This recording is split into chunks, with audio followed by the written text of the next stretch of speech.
요한복음 11장 25절부터 26절까지 말씀이 되겠습니다. 요한복음 11장 25절부터 26절까지 말씀입니다. 예수님께서 마르다에게 말씀하셨습니다. 나는 부활이요 생명이다. 나를 믿는 사람은 설령 죽는다 해도 살 것이며 살아서 나를 믿는 사람은 그 누가 되었든지 결코 죽지 않을 것이다.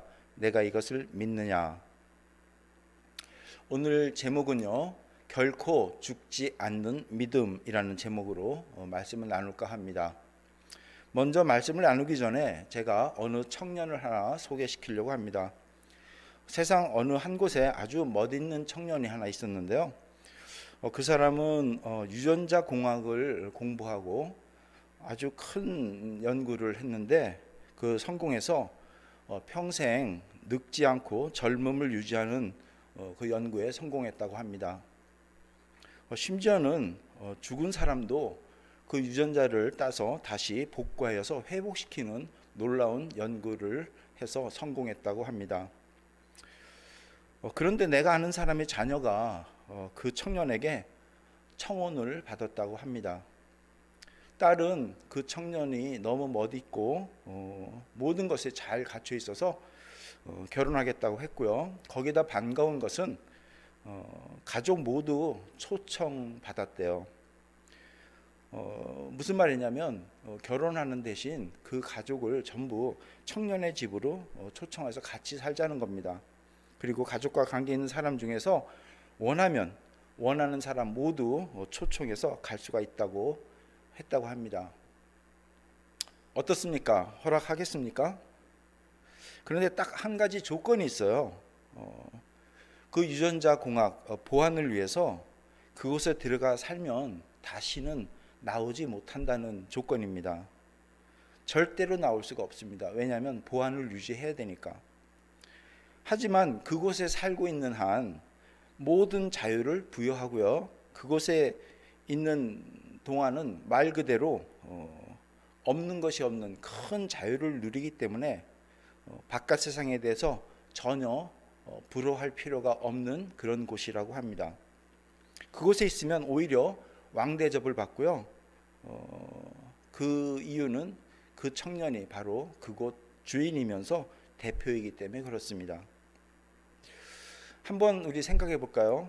평생 그곳의 주인의 식구로 잘 살 수가 있고 또 자유하고 말 그대로 왕처럼 가족으로 살면서 죽지 않고 혹 잘못됐다고 하면 다시 살릴 수가 있고 젊음을 유지하면서 거의 영원토록 살 수가 있다라고 하면 또 그것에 초청받았고 또 보고 싶은 사람이 있으면 데려와도 좋다고 하는 그곳, 솔직히 안 갈 필요가 있을까 하는 생각이 듭니다.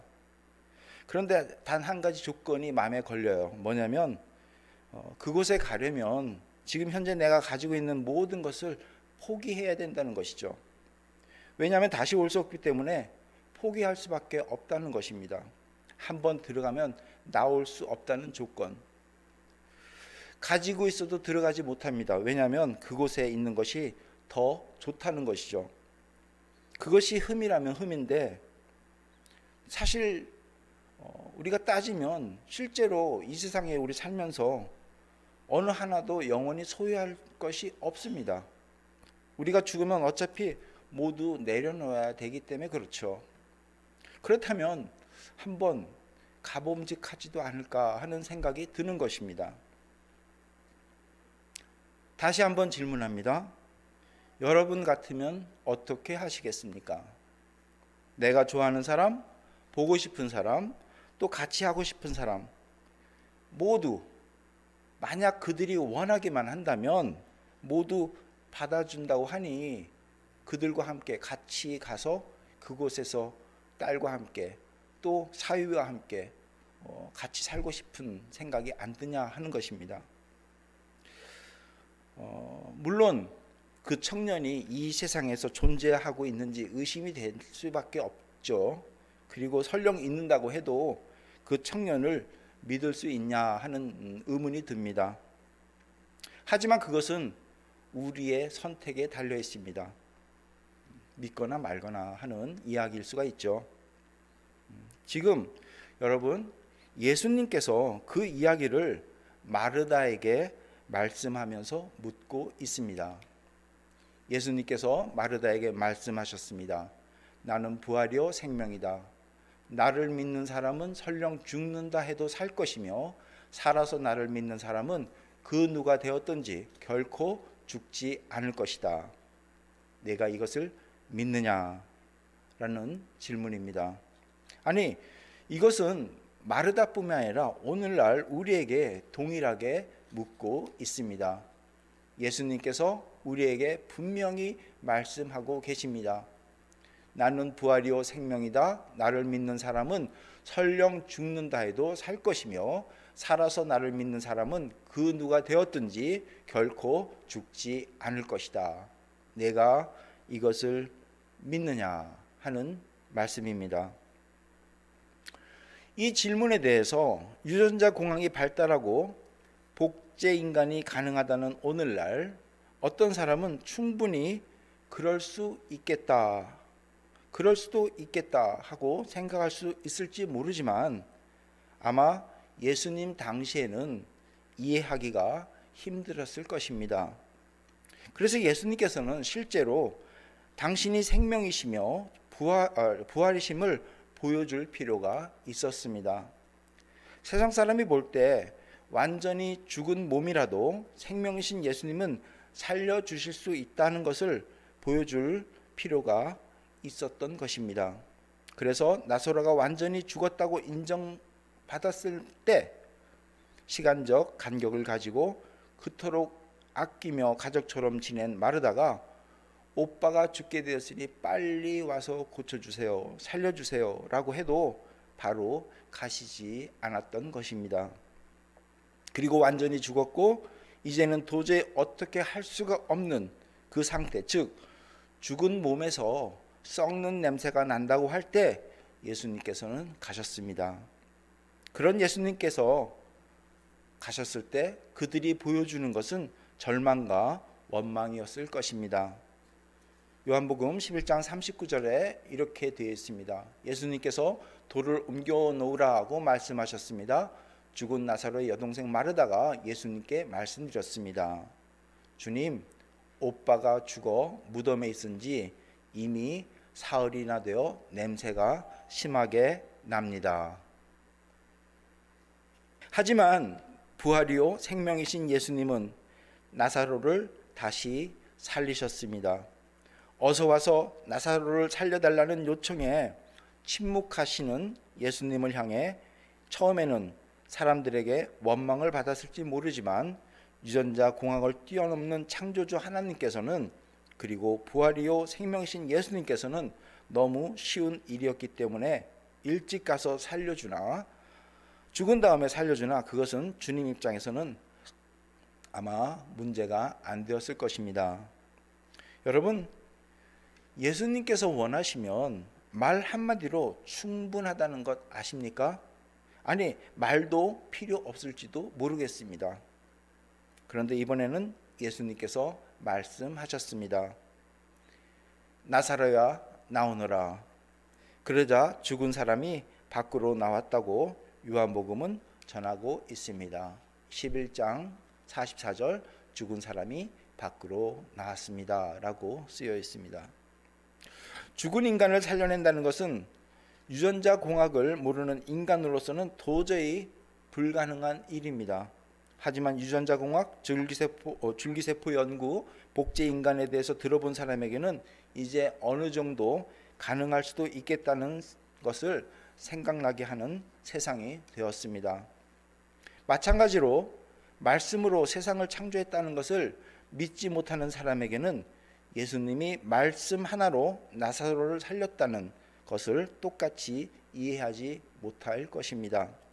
하지만 태초에 말씀이 있었고 그 말씀이 육신이 되었고 그 말씀이 바로 하나님이며 예수님이라는 것을 믿는 사람에게는 전혀 이상할 것이 없는 일이 바로 이 나사로를 살리시는 일입니다. 이것을 믿고 예수님을 따라야 우리는 영원히 살 수 있는 것 아니겠습니까? 그래서 요한복음 저자는 요한복음 첫 장에 이렇게 말씀하고 있습니다. 요한복음 1장 1절입니다. 태초에 말씀이 계셨습니다. 그 말씀은 하나님과 함께 계셨는데 그 말씀은 곧 하나님이셨습니다. 라는 말입니다. 그리고 요한복음 기자는 모든 기사를 써내려 갑니다. 그리고 오늘 예수님 말씀을 통해서 다시 한번 증거하십니다. 예수님께서 하신 말씀, 나사로야 나오너라. 그러자 바로 그가 다시 살아서 밖으로 나왔다는 것을 증거하고 있는 것입니다. 여러분, 이 일이 불가능하다고 생각하십니까? 아까도 언급했지만 이제는 어느 정도 가능할 수도 있다 하는 것이 오늘날의 현실입니다. 아직은 멀었지만 예수님 말고도 인간이 할 수 있다고 오해할 정도로 과학이 발달하고 있기 때문에 그렇습니다. 비록 영화지만 주라기 공원을 통해서 아주 오래전 공룡의 피를 빨았던 모기의 혈청에서 공룡을 복원시키는 과학이 소개되고 이제 각 나라에서는 법으로 금지되었지만 죽은 사람의 DNA를 가지고 그 사람을 다시 복제하는 일은 가능하다는 논문이 여기저기서 발표되는 상황입니다. 다만 그 영혼에 대해서는 아무도 말을 하지 못하지만 물리적인 현상은 가능하다고 보는 것이 오늘날 현실이라는 것이죠.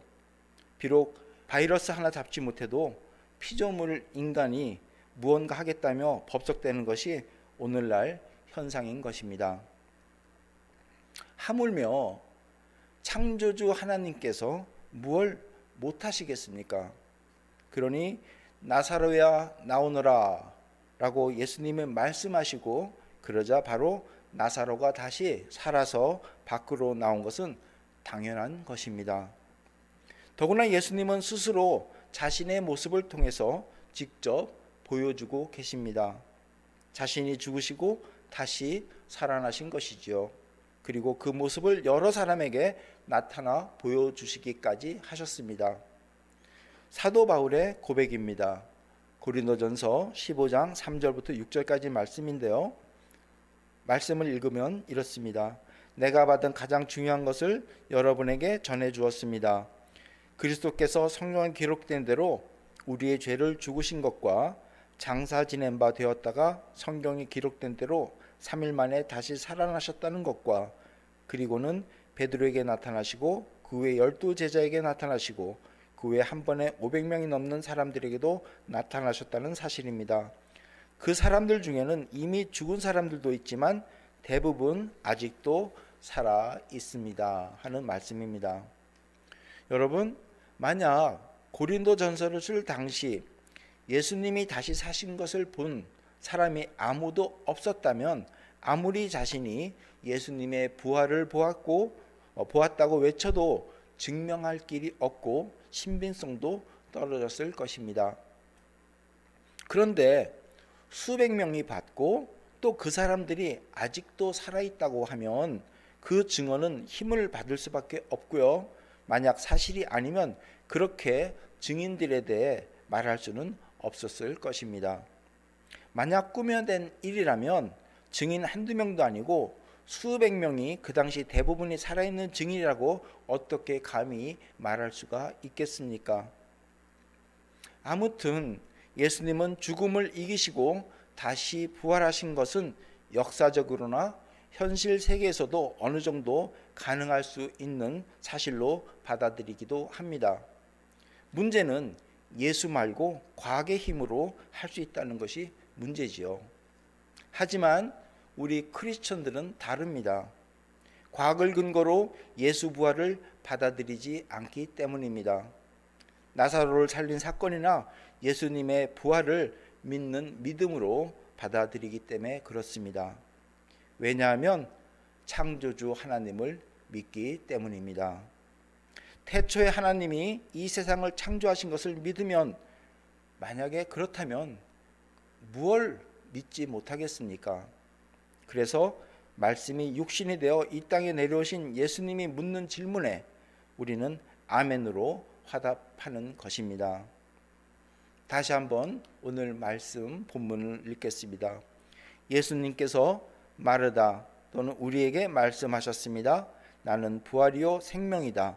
나를 믿는 사람은 설령 죽는다 해도 살 것이며 살아서 나를 믿는 사람은 그 누가 되었든지 결코 죽지 않을 것이다.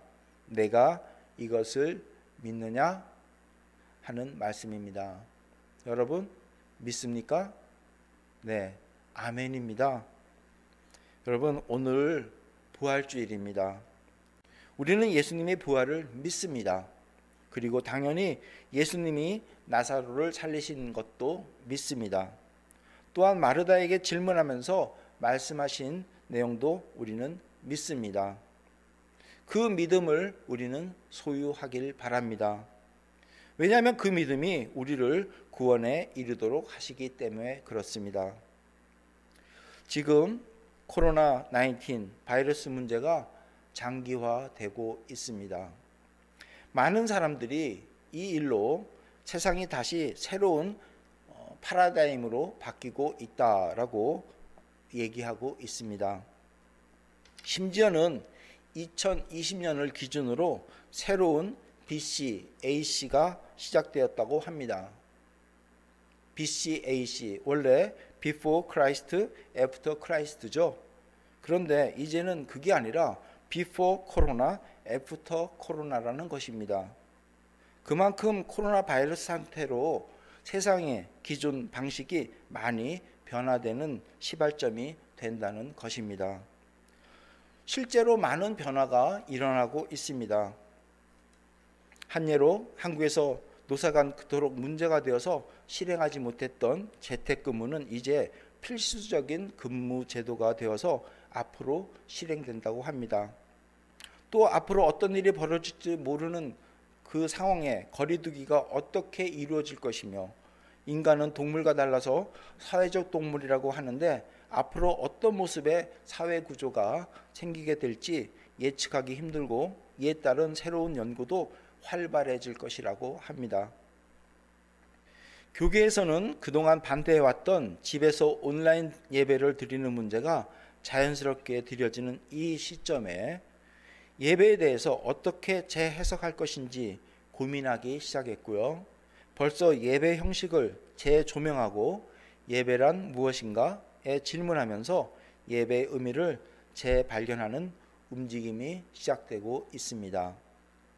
그 밖에 교회의 의미, 이런 온라인 체제, 매스미디어를 하나님은 어떻게 바라보고 계시는가 등등 여러 가지 문제에 대한 신학적인 재해석이 이루어지고 있고요. 실질적으로 그 영향을 받게 되는 새로운 변화가 생길 것이라고 예견하고 있습니다. 그러니 새로운 BC, Before Corona, AC, After Corona 시대가 시작된다는 말이 나오는 것입니다. 그러면 이런 상황에 우리는 어떻게 해야 할까요? 여러 방법들이 제시될 수 있지만 문제는 우리의 자세라고 생각합니다. 어떻게 보면 이 모든 현상에 대해 하나님은 여러 선지자 또는 주님의 말씀을 통해 여러 번 경고하고 주의도 주셨습니다. 그 말씀에 대한 목적은 세상 속에서 다가오는 여러 현상에 대해 그것을 두려워하지 말고 오직 하나님에만 초점을 두고 하나님만 바라보라. 그리고 하나님과의 관계 회복을 하자는 것에 있습니다. 우리는 이 세상에 살기 때문에 이 세상의 일들에 대해 영향을 받는 것은 사실입니다. 하지만 그 과정을 뛰어넘어 이 세상이 아닌 하나님 나라에 대한 영향권에 들어있는 사람이기도 합니다. 그러므로 우리는 무슨 일이 있어도 주님을 믿고 그 말씀을 기울이는데 우선해야 할 것입니다. 예수님께서 말씀하셨습니다. 내가 너희에게 진리를 말한다. 누구든지 내 말을 듣고 나를 보내시는 분을 믿는 사람은 영원한 생명을 얻었고 심판을 받지 않을 것이며 사망에서 생명으로 옮겨졌다라고 말씀하셨습니다. 그러므로 세상이 어떤 모습이 되던 우리에게는 그렇게 큰 문제가 되지를 못한다고 말씀드리고 싶습니다. 우리는 이미 예수님을 믿고 사망에서 생명으로 옮겨진 사람이기 때문에 그렇습니다.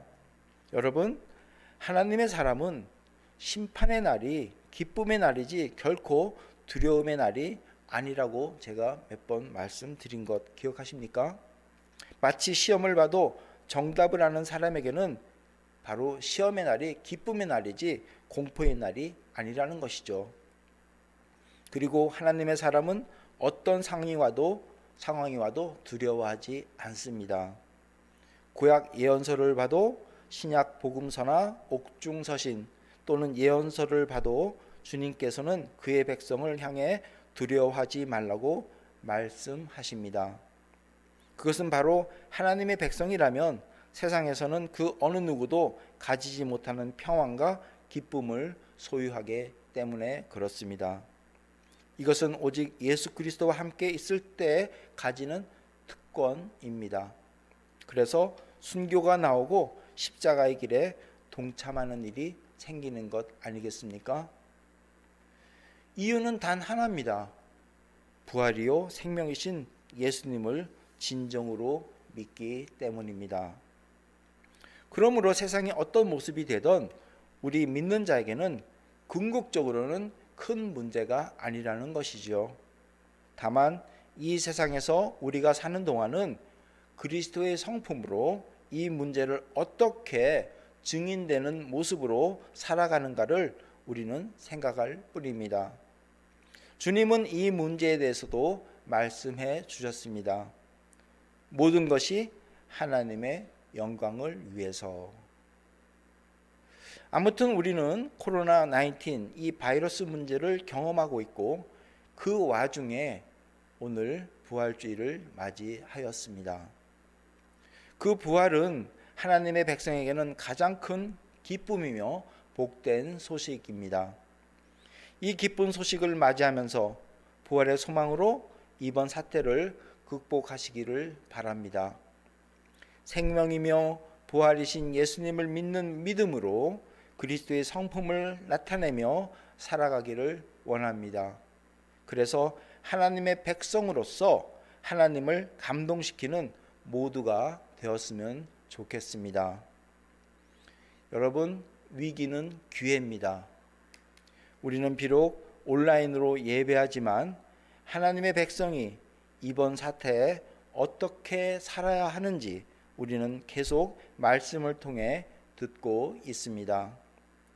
사망 권세를 이기시고 부활하신 예수님을 생각하며 예수님이 말씀하신 나는 부활이요 생명이다. 나를 믿는 사람은 설령 죽는다 해도 살 것이며 살아서 나를 믿는 사람은 그 누가 되었든지 결코 죽지 않을 것이다. 내가 이것을 믿느냐? 라는 질문에 우리 모두 아멘으로 화답하고 그 아멘이 우리의 삶에 증거되는 우리 모두가 되기를 예수 그리스도 이름으로 부탁드리며 축원합니다. 기도하시겠습니다. 하나님 아버지, 오늘 말씀을 통해 주님께서 마르다에게, 아니 우리 모두에게 하신 말씀과 생명과 부활에 대해서 하나님의 뜻을 생각해 보았습니다. 주님께서 항상 우리에게 질문하십니다. 나는 부활이요 생명이다. 나를 믿는 사람은 설령 죽는다 해도 살 것이며 살아서 나를 믿는 사람은 그 누가 되었든지 결코 죽지 않을 것이다. 내가 이것을 믿느냐?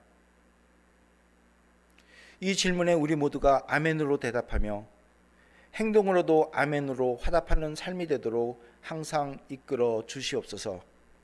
그래서 아무리 코로나 바이러스가 우리를 위협한다고 해도 또 세상에 어떤 변화가 우리에게 다가온다 해도 하나님의 영광을 가로막는 삶을 살지 않게 해주시고 특히 주님의 부활을 기념하는 오늘 참 부활의 기쁨을 서로 나누며 참 평화를 누리는 우리 모두가 되도록 도와주시옵소서. 이 모든 말씀 생명이요 부활이신 우리 주 예수 그리스도의 이름으로 기도하옵나이다. 아멘.